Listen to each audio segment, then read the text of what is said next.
Bir də axşamınız xeyir olsun. Dedim ki, bizim bugünkü dərsimiz sinxron və asinxron tədris, bir də sorğu və araşdırma əsaslı təlim olacaqdır. Başlayaq birinci sinxron və asinxron tədrisdən. Deməli, müəllimlər, əvvəlcə yadımızda saxlayaq ki, tədris iki formada ola bilər. Canlı şəkildə, yəni əyani şəkildə, əyani formada.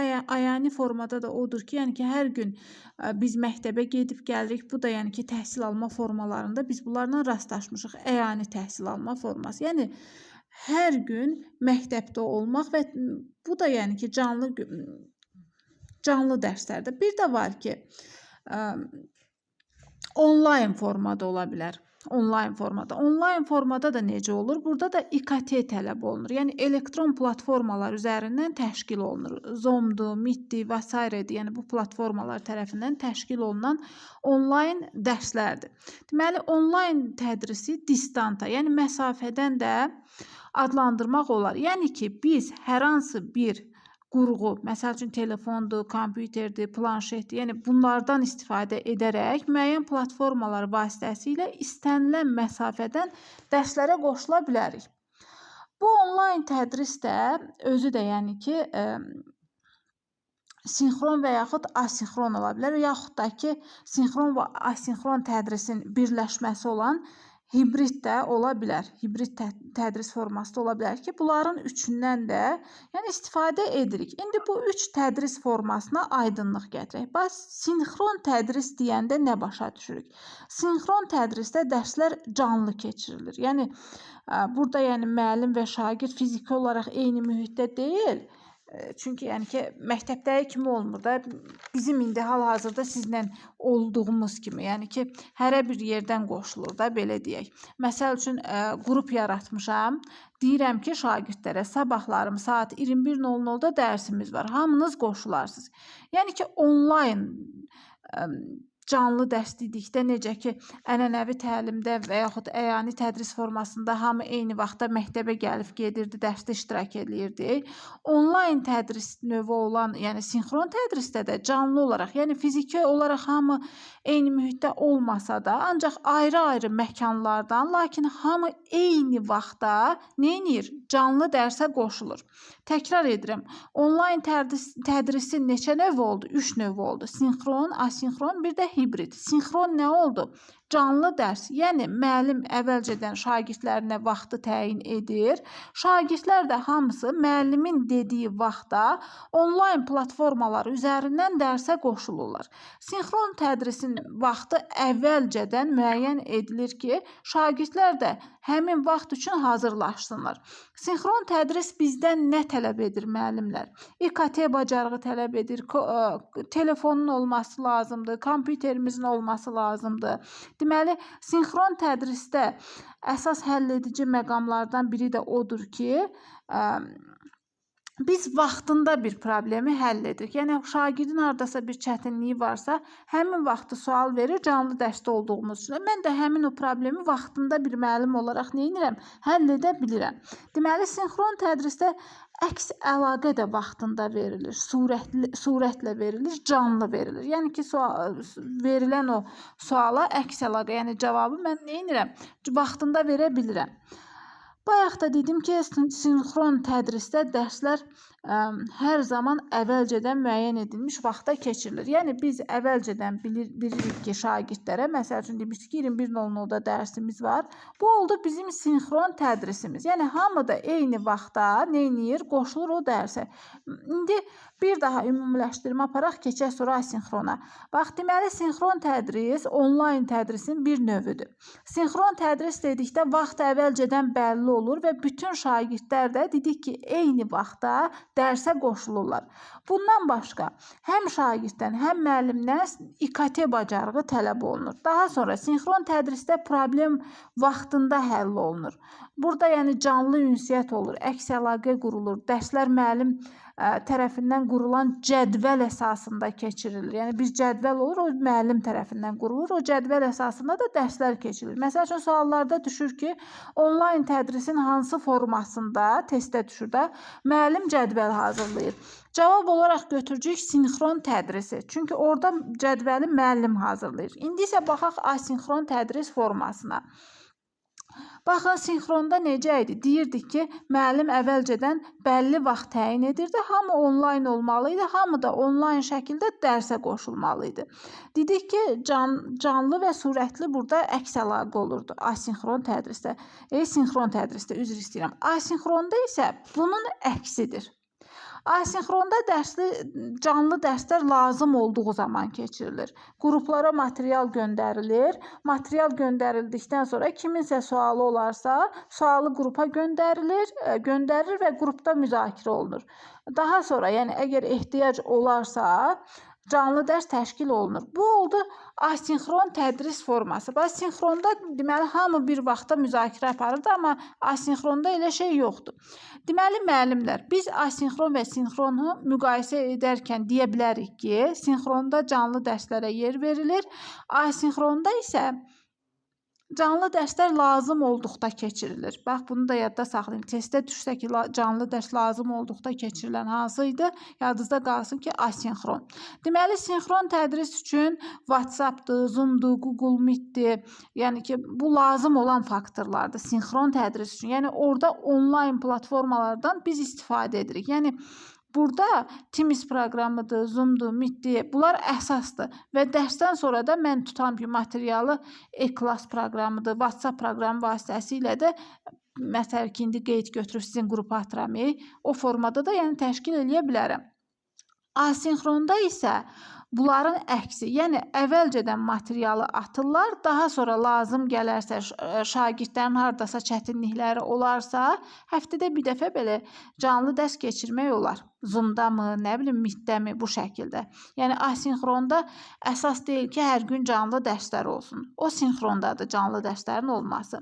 Deməli, asinxronda əks əlaqə ləngir və problem anında həll olunmur. Nəyə görə? Çünki hamı eyni vaxtda qoşulmur.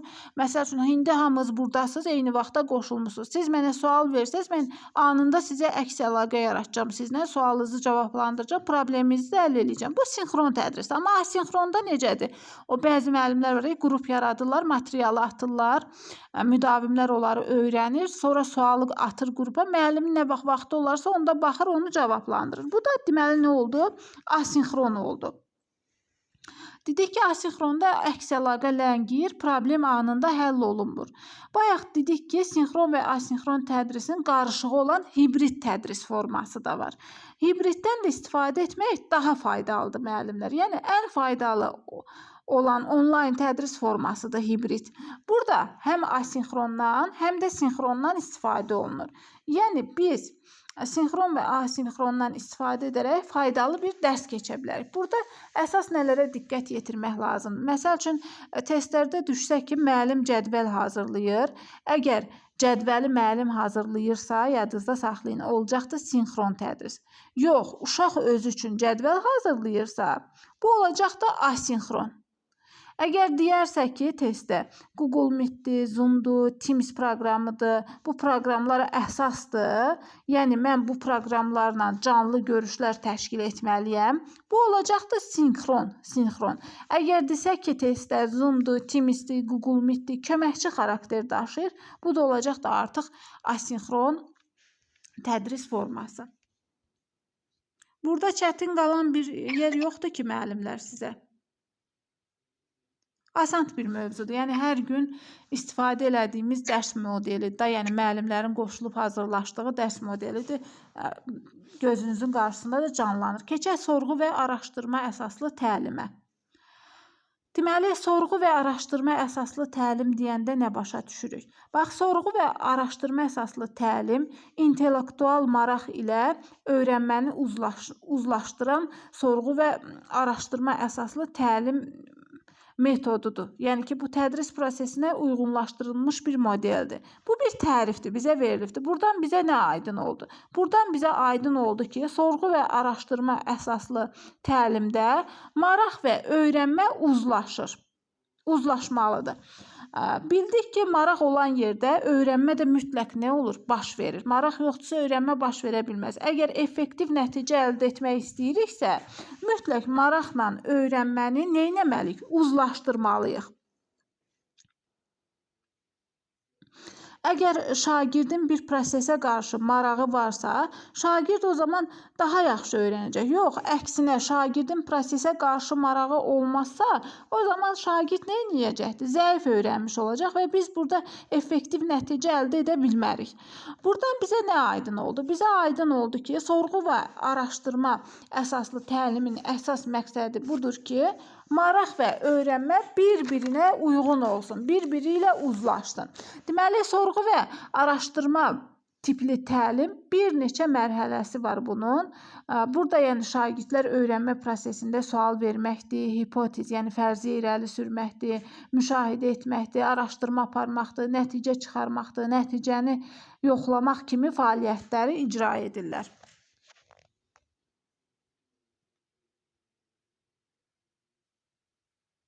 Dəqiqə. Yəni, bu kimi fəaliyyətləri bunlar icra eləyirlər şagirdlər. Yadda saxlayırıq ki, sorğu və araşdırma əsaslı təlim modeli şagird mərkəzli yanaşmadır. Yəni, əvvəlkilər kimi müəllim mərkəzli olmur orada. Deməli, şagird mərkəzli də o deməkdir ki, burada şagirdin aktivliyi üstünlük təşkil edir. Şagirdlər fəal olurlar, şagirdlər dərs prosesinə cəlb olunurlar. Müəllim də burada fasilitator rolunda olur. Sorğu və araşdırma tipli təlim modelində şagirdlər informasiyanı, belə deyək də, pasiv şəkildə qəbul eləmirlər də. Çünki bu təlim modeli şagird mərkəzidir. Burada şagirdlər aktiv olurlar. Birbaşa şagirdlərin iştirakı ilə məlumat əldə edilir. Yəni ki, şagirdlər özləri araşdıraraq nə edirlər?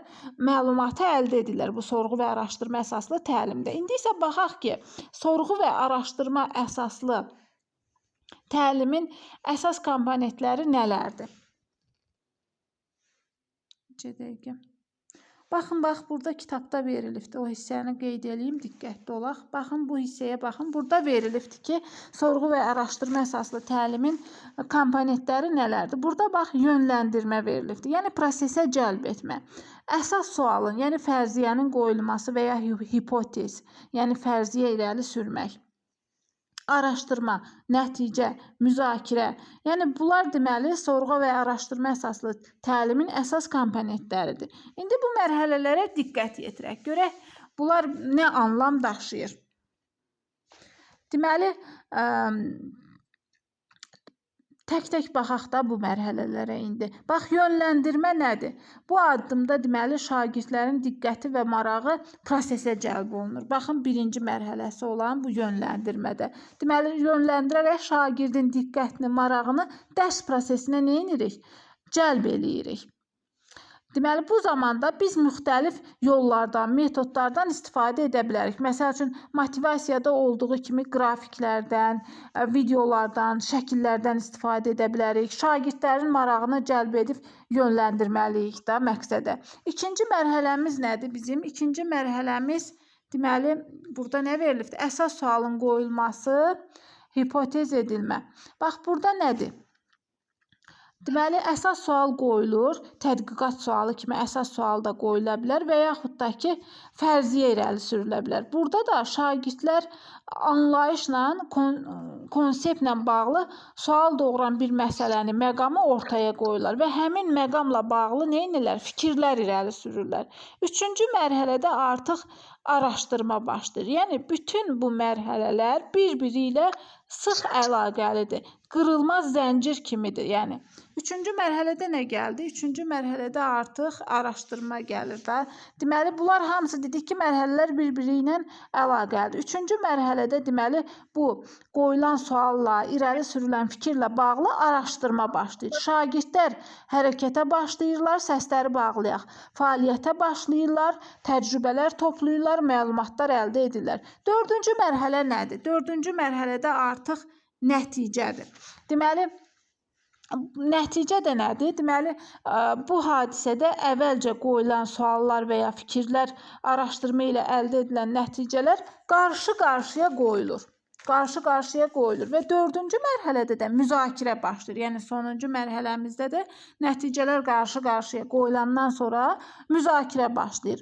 Burada da biz əldə edilən nəticələri başqaları ilə, yəni yoldaşlarımızla, müəllimlə nə edirik? Müzakirə edirik. Yəni, həmin əldə etdiyimiz nəticələr yoldaşımıza və yaxud müəllimə təqdim edirik, müzakirə başlayır.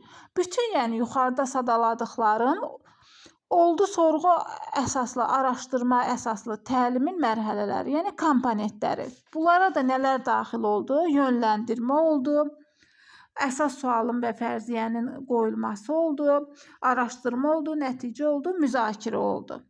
İndi isə nümunəyə baxaq müəllimlər. Nümunə əsasında görək ki, bu sorğu əsaslı təlim necə qurulur. Məsəl üçün deyirik ki, 2 dənə otaq var.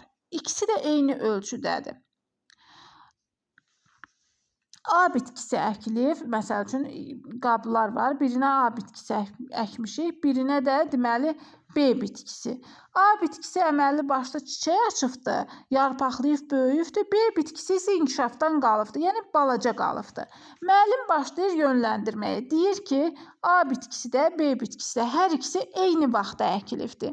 Eyni bitkilərdir. Əkilən zamanda bu eyni boyda olublar. Deməli, bunlarda növ olaraq, böyüklük olaraq, yəni əkilmə vaxtı olaraq heç bir dəyişiklik olmayıb. Yəni hamısında eyni cür olubdur. Amma onlar müxtəlif otaqlarda əkilibdir. Deməli, müxtəlif otaqlarda ancaq yəni ki, bitkilərin növündən, əkilmə günündə fərq yoxdur. Sadəcə fərq ondan ibarətdir ki, müxtəlif otaqlarda əkilibdir. Əkiləndən sonra biri yaxşı inkişaf edib, digəri isə inkişaf eləməyib. Yəni, inkişafdan qalıbdır. Burada artıq şagirdlərdə maraq yaranır ki, niyə? Nə üçün? Bəs B bitkisi inkişafdan qalıb. Axı, onlar eyni formada, eyni vaxtda, eyni qabda əkilibdir. Burada şagirdlərdə maraq oyanır. Niyə, nə üçün sualları doğurur. Bu zaman yönləndirmə başlayır. Yəni, bütün şagirdlərin diqqəti bu məsələyə yönəlir ki, niyə B bitkisi inkişaf etməyibdir. Yönləndirmə başlayandan sonra da bizim sualımız da formalaşmış olur. Niyə B bitkisi yaxşı inkişaf etməyib? Bu olur bizim sualımız. İnkişafdan niyə qalıbdır? Burada artıq fikir və ya hipotez irəli hipotez, yəni fərziyyələr irəli sürülür. Məsəl üçün, şagirdlər bilir ki, bir bitkinin inkişafı üçün su lazımdır, işıq lazımdır, temperatur lazımdır. Buradan artıq fərziyyələrimiz formalaşır. Deməli, bu sadaladıqlarımdan hansınsa biri çatışmamazlıq olubdur ki, buna görə də B bitkisi yaxşı inkişaf etməyib, A bitkisi isə yaxşı inkişaf edibdir. Bunlar oldu bizim fərziyyələrimiz. İndi isə başlayırıq araşdırma mərhələsinə. Bu zaman biz artıq düşünürük ki, suyu özümüz vermişik, hər iki bitkini vaxtında su ilə təmin etmişik, hər ikisinə eyni miqdarda su vermişik. Deməli, suda bir problem yoxdur. Araşdırırıq, görürük ki, suda problem olmayıb. Hər iki bitkiyə də eyni miqdarda, eyni vaxtda su verilibdir. İndi isə gəlirik, başlayırıq temperaturu araşdırmağa. İndi bunu araşdırırıq. Yəni, müxtəlif növ cihazlardan istifadə edərək həm A otağında, həm B otağının temperaturunu ölçürük və bizə aydın olur ki, araşdırma nəticəsində temperaturda da problem olmayıb. Yəni, hər iki otağın temperaturu eyni dərəcədə. Deməli, bitkilərin inkişafına təsir edən faktor temperaturda olmadı. Su da olmadı. Hər ikisi qaydasında olub. Biz düşünürük ki, qaldı işıq. Deməli, işıqla bağlı nəsə bir problem olubdur. A və B otaqlarında müşahidə aparılır. Müşahidənin nəticəsində aydın olur ki, A otağına B otağında məsəl üçün 3 saat artıq işıq düşübdür. A otağına işıq çox düşüb, 3 saat artıq düşübdür. Yəni, günəş şüası deyək də, araşdırırıq, bilirik ki, problem suda, temperaturda olmadı, ancaq işıqda fərq oldu. A otağında B otağından 3 saat artıq işıq şüası, günəş şüası düşübdür. Deməli, A otağındakı bitki daha yaxşı inkişaf edibdir, lakin B otağına işıq şüası az düşdüyü üçün oradakı bitkinin inkişafı zəif olubdur. Və bununla da biz nəticəni əldə etdik. Deməli, bizim nəticəmiz nə oldu? Sorğu və araşdırma əsaslı təlimdə.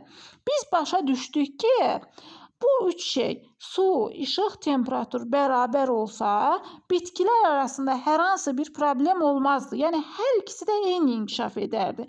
Nəticədə biz bunu anladıq. Bildik ki, deyək də, bu üçündən birində, məsəl üçün, su, işıq, temperaturda problem olarsa, bitkilərin inkişafına təsir edəcəkdir və əldə etdiyimiz nəticəni sinifə təqdim edib müzakirəyə başladıq. Bu oldu bizim situasiya tipli nümunəmiz. Deməli, baxın, biz nə etdik? Bu situasiya ilə, yəni sorğu və araşdırma tipli təlimi tətbiq etdik şagirdlərlə. Orada da biz mütləq nə edirik? Araşdırma aparırıq, yəni tədqiqat aparırıq. Aydın oldu. İndi baxaq görək başqa bu mövzuda nə qaldı? Bu hissəni keçdik. Bircə dəqiqə 5Y var, ona da baxaq. Baxın, indi baxacağıq bu hissəyə. Kitabı olanlar, yəni kitabların altından da qeydlər götürə bilərlər. Baxın, bu hissəyə baxacağıq. Deməli, dedik ki, həmçinin sorğu və araşdırma əsaslı modeldə 5Y modelindən də istifadə olunur. Bu modelə 5Y ona görə deyilir ki, burada 5 dənə komponent var. Deməli, nədir? Birinci maraq oyatmadır, ikinci araşdırmadır, üçüncü izah etmədir, dördüncü möhkəmləndirmədir, beşinci də qiymətləndirmədir. Baxın, bu hissədə göstərilibdir onlar hamısı. Baxın, bura baxın. Bir dənə qiymətləndirmə bura düşübdür. Deməli, bunların hamısı da Y hərfi ilə başladığı üçün, bax, görürsünüz, burada ingiliscə verilibdir sözlər. Ona görə də 5Y modeli bunu adlandırıblar. İndi davam edək. Deməli, maraq oyatma nədir? Biz motivasiya ilə cəlb edirik şagirdləri. Araşdırmada tədqiqat aparırıq. İzah etmədə şagirdlər fəaliyyət nəticəsində müəyyən bir nəticəyə gəlirlər. Müəllim də həmin nəticələri nə edir? Ümumiləşdirib, o şəkildə də təqdim edir. Bu oldu izah etmə.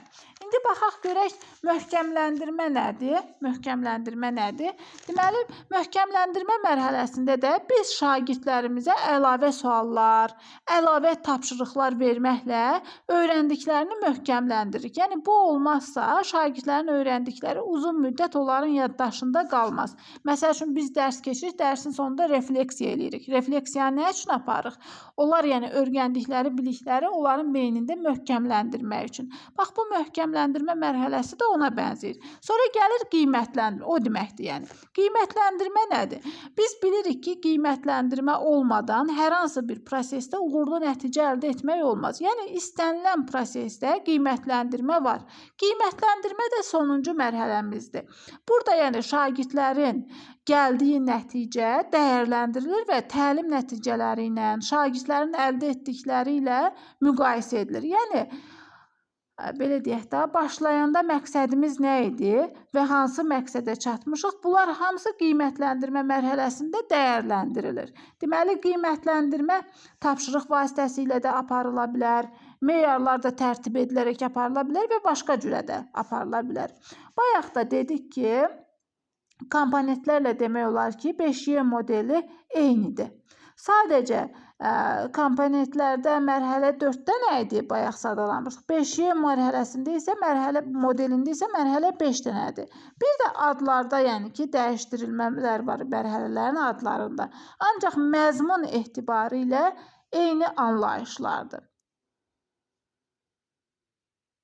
Bax, indi baxaq görək ki, sorğu və araşdırma tipli öyrənmənin nə kimi müsbət tərəfləri var bizim üçün. Bax, öyrənmə prosesi şagirdlərə daha da maraqlı, daha da mənalı keçir. Bu da sorğu və araşdırma tipli öyrənmənin müsbət cəhətidir.